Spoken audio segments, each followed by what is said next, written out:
चला सुरू करूया. तर आजच्या आपल्या लेक्चरचं टार्गेट आहे magnetic field due to straight current carrying wire. तर सरळ याचा मिनिंग असा आहे की एखाद्या वायरमधून करंट फ्लो होत असेल तर त्याच्या भोवती ठराविक पॉईंटवरती मॅग्नेटिक फील्ड किती असेल. तर ही वायर आहे, या वायरमधून करंट आय फ्लो होतो आणि ठराविक पॉईंट पी वरती मॅग्नेटिक फील्ड किती आहे हे आपल्याला फाइंड आउट करायचं आहे. हे जर फाइंड आउट करायचं असेल तर या वायरपासून या पॉईंटचे परपेंडिक्युलर डिस्टन्स किती आहे हे आपल्याला माहीत असावं लागेल. कन्सिडर करूया की हे डिस्टन्स आर आहे आणि पॉईंट पी पासून याचं शेवटचं टोक हे वालं आणखी धिस ऑल्सो यांनी मिळून किती अँगल क्रिएट केलेला आहे. याला आपण θ1 म्हणूया, याला θ2 म्हणूया. तर या पॉईंट पीच्या वरती जर आपण राईट हँड थंब रूलचा जर यूज केला तर बघा, राईट हँड थंब रूलचा जर यूज केला तर या पॉईंटच्या आतमध्ये मॅग्नेटिक फील्ड चालले. थंब जर तुमचा करंटच्या डायरेक्शनला असेल, असं जर थंब करंटच्या डायरेक्शनला असेल, हिअर इज करंट, मग फिंगर कुठे कर्ल होतात तुमचे आतमध्ये, त्याच्यामुळे याला आपण क्रॉस म्हणूया. क्रॉसमध्ये into the page magnetic field असणार आहे हे तर आपल्याला कळलं. तर magnetic field at point P ही किती असेल तर हे आपण लिहूया एकदा. हे तुम्हाला कायमस्वरूपी लक्षातच ठेवायचं आहे. It is nothing but K I divide by R sine θ1 plus sine θ2. आता हा कोण आहे, के कोण आहे तर के आहे कॉन्स्टंट. याची व्हॅल्यू असते μ0/4π. आणखी याची व्हॅल्यू असेल 10⁻⁻⁷ टेस्ला मीटर पर ॲम्पियर. या क्रॉसचा मिनिंग काय, मॅग्नेटिक फील्ड इनसाइड आहे. कशी आहे ही, इनसाइड आहे. आता याच फॉर्म्युल्याचा यूज करून आपण काही क्वेश्चन्स बघणार आहोत. तर बघूया हा first question, first example first. Here is our magnet current carrying wire and current is I, small I. Point P आहे या ठिकाणी आणि याने अँगल क्रिएट केलेला आहे दोन्ही एज सोबत. Here 37 degree and 53 degree. Okay, आता या फॉर्म्युल्याचा आपण यूज करूया. जर करंट वरती जर जात असेल तर मॅग्नेटिक फील्ड ही इनसाइड असणार आहे, म्हणजे क्रॉस येणार, नो डाऊट. आता magnetic field at point P same K I by R. Here is small I, कारण स्मॉल आय दिलेला आहे म्हणून स्मॉल आय लिहितो आपण. तर इथं आला साइन 37 प्लस साइन 53. आणखी यांचीच व्हॅल्यू येते किती बघा. आणखी हा जो आपला मॅग्नेटिक फील्ड आहे तो इनटू द पेज चाललेला आहे म्हणून आपण डायरेक्शनमध्ये मायनस के कॅप लिहिला. ठीक आहे, K I divide by R. Sine 37ची व्हॅल्यू असते 3/5. साइन 53ची व्हॅल्यू असते 4/5. Again our final answer is किती, 7/5 K I by R. Okay, here is our magnetic field at point B. Magnetic field at point P. Okay, तर याच पद्धतीचे आणखी काही क्वेश्चन्स बघूया आपण, जेणेकरून तुमची आयडिया क्लिअर होऊन जाईल. ठीक आहे, आणखी similar question easier than before. Question number 2.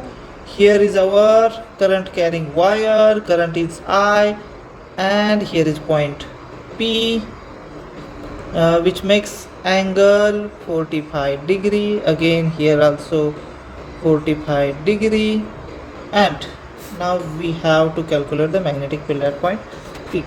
Now magnetic field at point P, here is nothing but K constant, current I, perpendicular distance R, and sin 45 plus sin 45. दोन्ही अँगल 45 आहेत. K I by R. Sine 45ची value असते 1/√2, 1/√2. Again our answer is K I divide by R 2/√2. And our final answer is K I by R √2. Here is our magnetic field at point P because of 45 degree. आता याची direction काय असेल सांगा. याची direction असेल K cap. याची direction असेल K cap, पण पॉझिटिव्ह की निगेटिव्ह. जर राईट हँड थंब रूल आपण यूज केला, using right hand thumb rule, our fingers are going to into the page. That means here is minus K cap and we can say cross means into the page. Now let's take another different but interesting question number 3. Okay, question number 3 is, here is current carrying wire, current is I cap, and our point is at the bottom side, point P, and it is making an angle 30 degree. Okay, that time आता काय करू शकतो बघा, आता इकडे जो angle create झालेला आहे हा काहीच नाही, हा तर 0 डिग्री आहे. याला असंच पुटअप करा बघा. Magnetic field at point P, it is nothing but Ki by perpendicular distance R. Here is sine 30 plus sine 0, again Ki by R. Sine 30 ची व्हॅल्यू असते 1/2, sine 0 ची व्हॅल्यू असते 0. Here is nothing but 1/2 Ki by R. Okay, isn't it interesting? बघा आता याची direction काय येणार, direction ही Z axis आहे, कारण की इनटू द पेज चाललेला आहे, याच्यामुळे आपण याला -K कॅप दिलं आणि इनटू द पेजसाठी आपण देतो क्रॉस. मॅग्नेटिक फील्ड पेजच्या आतमध्ये चाललेला आहे, आता याच्यासारखंच पण थोडंसं वेगळा जर क्वेश्चन पाहिला तर आपल्याला काय दिसून येईल बघा. Again current carrying wire, small I. Now our point is at P. इथं आपल्याला मॅग्नेटिक फील्ड फाइंड आउट करायचे, पण वायरची जी लेंथ आहे ती इन्फायनाइट आहे. मग या P वरून ज्यावेळेला आपण या वायरच्या या टोकाकडे बघणार आहे त्यावेळेला आपला अँगल वाढत जाणार, तरी आपल्याला टोका दिसणार नाही, कारण की हे इन्फायनाइट वरती आहे. याचाच अर्थ आपला जो अँगल क्रिएट होणार आहे इन्फिनिटीमुळे तो 90 डिग्री क्रिएट होणार. Got it. आणि इकडे जो अँगल क्रिएट होणार आहे तो किती असणार, हा वाला असणार 0 डिग्री. ओके, मग या केसमध्ये आपण मॅग्नेटिक फील्ड फाइंड आउट करूया. VP is nothing but Ki by R sin 90 plus sin 0. It is nothing but sin 90 ची व्हॅल्यू असते 1, sin 0 ची व्हॅल्यू असते 0. our answer is Ki by R. here is VP. पण magnetic field कुठे चाललेलं आहे, into the page, that means -K cap we can write here cross. Okay, ठीक आहे. याच्यासारखंच आणखी एक इंटरेस्टिंग क्वेश्चन जो की आपण डिस्कस करणार आहोत. बघा क्वेश्चन नंबर कोणता आला आता, 5 ना. Okay, it is a question number 5 and let us discuss about, here is current carrying wire I go to the infinity and our point P is here, which is makes an angle at a bottom side 37 degree. Okay, आता जर याचा जर विचार केला तर point P कडून इन्फिनिटीकडे बघत असताना आपला जो अँगल होणार आहे आर सोबत तो तर 90 डिग्री होणार आहे. ठीक आहे, एक झाला 90 डिग्री, आणि इथे जो अँगल होणार आहे तो अँगल होणार 37 degree. Got it. Then our magnetic field at point P, here is nothing but Ki cap divide by R in bracket sin 90 plus sin 37 degree. Okay, here is Ki by R. R is our perpendicular distance, don't worry about it. Here is sin 91 plus sin 37 degree असतो 3/5, आणि याची value होते, जर आपण denominator same केला, cross multiplication केलं तर 5/3 divide by 5. Here is nothing but 8/5 Ki by R. Okay, and angle and direction is -K cap, that means it's go to the into the page, cross. It's हा कुठे चालले आहे, magnetic field कुठे चाललेलं आहे, पेजच्या आतमध्ये चाललेलं आहे, म्हणून आपण क्रॉस दिला, म्हणून आपण -K कॅप लिहितोय. ओके, आता आणखी 6 नंबरचा एक क्वेश्चन घेऊया जो की थोडाफार याच्या सारखाच आहे. आणि हा काय सांगतो बघा, मॅग्नेटिक करंट कॅरिंग वायर आहे ही काय स्ट्रेट वायरच असणार आहे प्रत्येक वेळेला, त्याच्यामुळे डोंट वरी. आता इथं कुठेतरी मध्येच तुमचा पॉईंट पी आहे आणि ही वायर चालली आहे इन्फिनिटीकडे, वायर चाललेली आहे इन्फिनिटी. अब क्या करेंगे भाई साहब.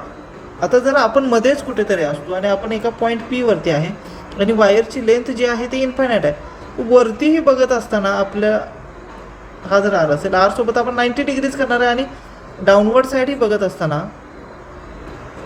आपला जो अँगल क्रिएट होणार आहे तो 90 डिग्रीच होणार आहे.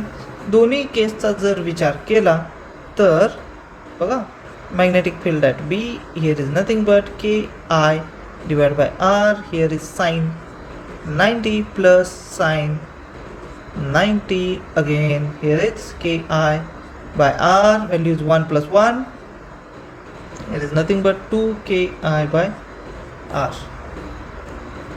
Angle is minus k cap. Here is cross because magnetic field is going into the page.